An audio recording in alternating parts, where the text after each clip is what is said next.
Hello everyone, Radhe Radhe. आज हम आप लोगों को आहाई अष्टमी व्रत कथा सुनाने जा रहे हैं। एक नगर में शाहूकार रहता था। उसके 7 लड़के थे।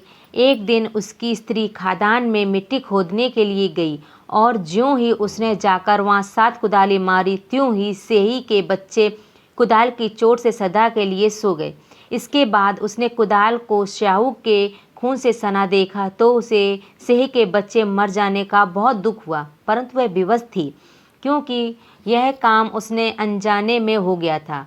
इसके बाद वह मिट्टी लिए बिना ही अपने घर वापस आ गई और उधर जब सेही अपने धूरकाल से आई तो अपने बच्चों को मरा देखकर नाना प्रकार से विलाप करने लगी और ईश्वर से प्रार्थना की कि जिसने मेरे बच्चों को मारा है उसे भी इस प्रकार का कष्ट होना चाहिए।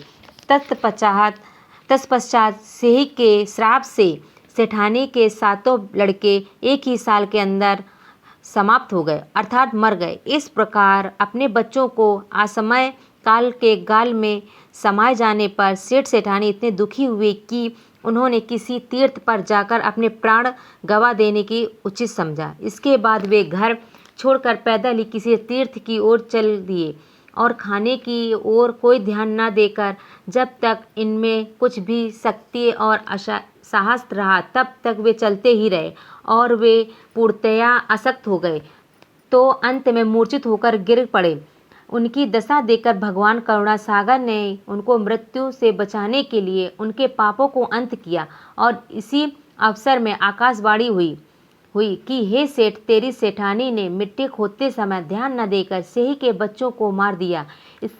इसके कारण तुम्हें अपने बच्चों का दुख देखना पड़ा। यदि अब तुम पुनः घर जाकर मन लगाकर गौ माता की सेवा करोगे और अहोई माता अजक्ता देवी का विधि विधान से व्रत प्रारंभ कर प्राणियों पर दया रखते हुए स्वप्न में भी किसी को कष्ट नहीं देंगे तो तुम्हें भगवान की कृपा से पुनः संतान सुख का प्राप्त होगा। इस प्रकार आकाशवाणी सुनकर सेठ सेठानी कुछ आश्वसित हो गए और भगवती का स्मरण करते हुए घर को चल दिए।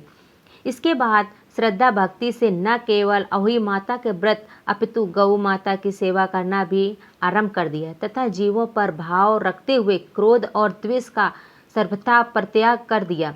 ऐसा करने से के पश्चात भगवान की कृपा से वे सेठ सेठानी 7 पुत्र वाले होकर अगणित पुत्र सही संसार में नाना प्रकार के सुखों को भोग कर स्वर्ग को चले गए। शिक्षा, बहुत सोच समझकर बाद भली प्रकार निरीक्षण करने पर ही कार्य करने का आरंभ करो और अनजाने में भी किसी भी प्राणी को हिंसा मत करो। गौ माता की सेवा से साथ साथ अहोई माता अजक्ता देवी की पूजा करो। ऐसा करने से आश्रय संतान के सुख के साथ साथ संपत्ति का भी सुख प्राप्त होता है। बोलो अहोई माता की जय।